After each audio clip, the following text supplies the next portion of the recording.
Alors, cette étape est la création de l'identifiant Apple. C'est probablement l'étape la plus cruciale de toute la configuration. Pourquoi j'insiste là-dessus, c'est parce que c'est l'étape où si on fait une erreur, c'est impossible à rattraper. Donc, c'est pas particulièrement stressant, c'est juste qu'il faut vraiment, vraiment faire attention de bien suivre les étapes et de ne pas faire de faute dans l'adresse courriel, dans le mot de passe que vous allez entrer ou même dans le numéro de téléphone que vous allez mettre pour confirmer le compte. Alors, c'est parti. Il y a plusieurs manières de créer un identifiant Apple. On peut le faire via un ordinateur sur iTunes ou on aurait pu le faire tantôt dans la vidéo 1, mais là, on va le faire tous ensemble en passant par un navigateur web. Donc, moi, je vais le faire sur l'iPad, mais si jamais vous voulez le faire sur un ordinateur d'un adulte à la maison ou une autre tablette ou peu importe, l'idée, c'est juste qu'on va passer par un navigateur. Donc, dans ce cas-ci, je vais prendre Safari sur l'iPad. Alors, on va se rendre sur la page qui nous permet de créer un identifiant Apple. L'adresse est sur le site, là, vous avez la configuration, le site La Toile CSP pour le collège. Je l'ai mis au besoin, mais sinon, moi, ce que je fais normalement, c'est que je tape ici dans la barre Apple ID, qui est la version anglaise là, de l'identifiant Apple, et on me le donne tout de suite en suggestion en dessous. On le voit ici, appleid.apple.com. Sinon, je peux faire aussi Enter, donc pour avoir une recherche Google, et c'est le premier lien en haut.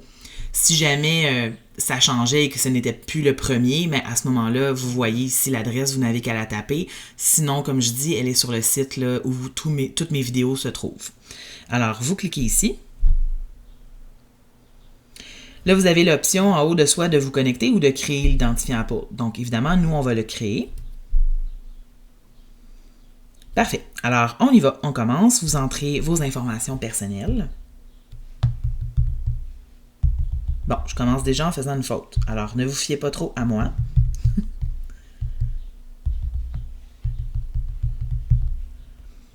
Alors, pour la date de naissance, ce que je vous conseille de faire, sauf qu'il faut faire attention parce qu'Apple change souvent ses paramètres, donc ce que je vous dis là, c'est ce que je sais en ce moment, mais ça pourrait être appelé à changer. Ça prend 13 ans pour avoir un compte avec les fonctionnalités dont on a besoin pour Apple. Donc, ce que vous pouvez faire, c'est mettre la vraie date de fête de l'enfant, mais en reculant d'1 an ou de 2, là, selon son âge. Vous pourriez aussi mettre votre date de fête à vous, les parents. L'important, c'est de l'avoir noté quelque part ou de le savoir parce que si jamais vous devez récupérer le compte, ça arrive qu'ils vont vous demander d'entrer la date de naissance. Donc, si vous n'avez pas mis la bonne, c'est plus difficile de vous en souvenir. Alors, c'est ici que vous devez entrer l'adresse courriel et que vous devez prendre vraiment votre temps pour l'entrer comme il faut. Il ne vous donnera pas de message d'erreur si vous vous trompez. Il a confiance en vous que l'adresse que vous êtes en train d'écrire est la bonne. Donc, vérifiez, revérifiez, triple vérifiez.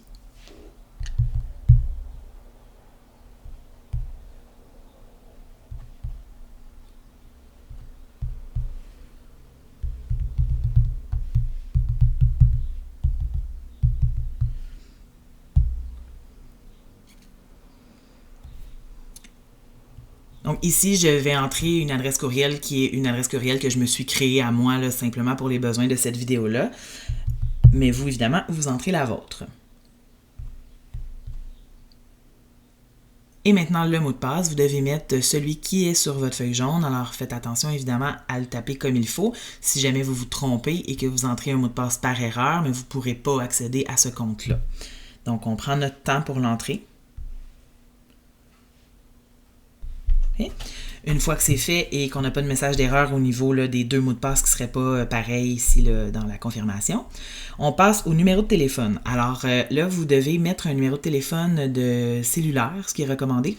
Comme ça, c'est un texto qui va vous être envoyé avec un code de confirmation. C'est aussi la façon de s'assurer de la sécurité du compte, c'est-à-dire que le mot de passe ne sera pas suffisant pour entrer dans le compte. Ça va toujours prendre le mot de passe et un code qui va être envoyé au téléphone. Vous en faites pas, votre enfant n'aura pas besoin là, d'entrer son mot de passe d'identifiant Apple. Une fois qu'il va être prêt dans l'iPad, ça va, mais si jamais on doit configurer un nouvel iPad, si jamais l'iPad était effacé, qu'il fallait recommencer tout ça, là, oui, on en aurait besoin. Alors, vous entrez le numéro de téléphone d'un de vos cellulaires à la maison. Vous pourrez en entrer un deuxième pour plus de sécurité un peu plus tard. Je vais vous montrer comment. Mais là, choisissez-en un que vous avez sous la main en ce moment. Pas besoin de cocher les cases suivantes. Ça va nous éviter de recevoir plusieurs courriels. Et vous devez entrer les caractères ici, là, comme d'habitude, simplement pour valider que vous êtes bien un être humain. et vous cliquez sur Continuer. Parfait. Maintenant, comme l'écran l'indique, vous allez recevoir un code par courriel. Donc, ce n'est pas tout de suite le code sur le téléphone, il faut vraiment aller dans la boîte courriel, d'où l'importance de l'avoir configuré au préalable. Alors, vous allez sortir de cette fenêtre en cliquant sur le bouton d'accueil. Vous allez aller dans les courriels et vous avez reçu un code d'Apple. Si jamais vous n'avez pas reçu le code, c'est fort probablement que vous n'avez pas entré la bonne adresse courriel. Donc, vous pourriez cliquer sur « Annuler » et aller revérifier, parce qu'à cette étape-ci, le compte n'est pas encore créé. Donc, vous pourriez revenir un peu plus haut, valider que vous avez bien la bonne adresse courriel, et si oui, vous recommencez les dernières étapes. Vous cliquez sur « Continuer ». Et maintenant, on indique qu'un code est envoyé par texto, donc ça ne sera pas bien long, je vais le recevoir le mien. Alors, vous cliquez sur « Continuer ».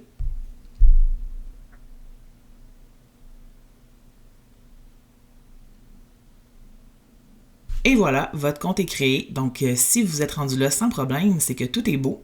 Tout à l'heure, je parlais d'ajouter un deuxième numéro de téléphone au compte. Ça peut être pratique si jamais, de un, on n'avait plus accès au premier numéro ou tout simplement pour être capable de rejoindre deux personnes là, en cas de besoin avec les codes d'identification. Donc, ça serait dans Sécurité du compte. Et vous pourriez cliquer sur le petit plus pour ajouter un ou deux autres numéros. Je ne sais pas exactement c'est quoi la limite. C'est pas nécessaire, mais si vous êtes en mesure de le faire, je vous conseillerais de le faire. Surtout si, par exemple, vous avez une garde partagée ou des choses comme ça serait pratique que le code soit accessible à deux numéros. Et lorsque vous avez plusieurs numéros dans le compte, Apple vous demande à quel numéro vous souhaitez envoyer le code. Alors, c'est plus simple. Alors, vous pourriez en envoyer un autre ici. Il va vous envoyer d'ailleurs un code, vous allez le valider, tout ça. Vous allez faire un peu la même procédure qu'on vient de faire. La création du compte est faite. Par contre, notre iPad ne sait pas qu'on a créé un compte, alors on va aller s'y connecter. On va passer par les réglages.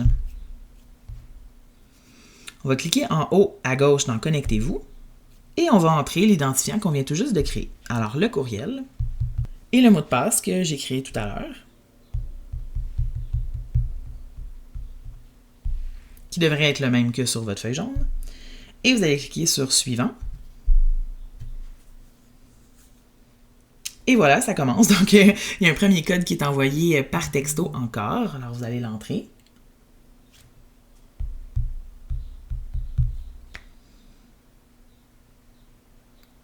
Vous allez accepter les modalités.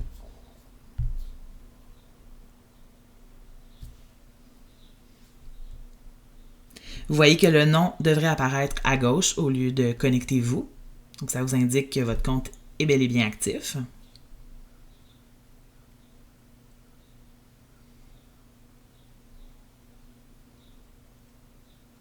C'est parfait. Maintenant, une autre étape, pour pouvoir télécharger éventuellement des applications, il faut aller connecter dans le App Store, donc le magasin d'applications.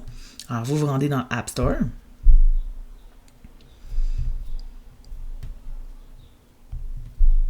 Vous allez cliquer sur l'icône du compte en haut à droite. Vous êtes déjà connecté, toutefois, il reste quand même une étape pour activer comme il faut le App Store. Donc, en cliquant sur le prénom, le nom complet en fait de la personne. Vous allez vous connecter. En fait, il demande seulement le mot de passe. C'est ce que je vous disais. Donc, cet identifiant Apple n'a pas encore été utilisé dans l'iTunes Store. On va donc vérifier le compte.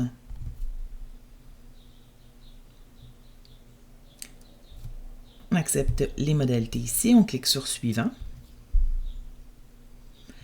Vous allez devoir ajouter finalement les coordonnées parce que la plupart des comptes viennent avec un mode de paiement. Dans notre cas, ce sera des cartes iTunes, mais il faut quand même, donc vous cliquez sur « Aucun » au niveau du mode de paiement, mais vous devez quand même indiquer une adresse de facturation.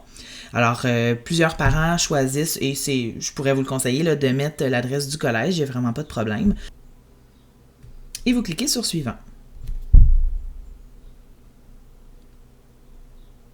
C'est parfait. Donc, création de l'identifiant Apple terminée. Vraiment, on a fait le tour. Donc, on clique sur « Continuer ». Et c'est terminé.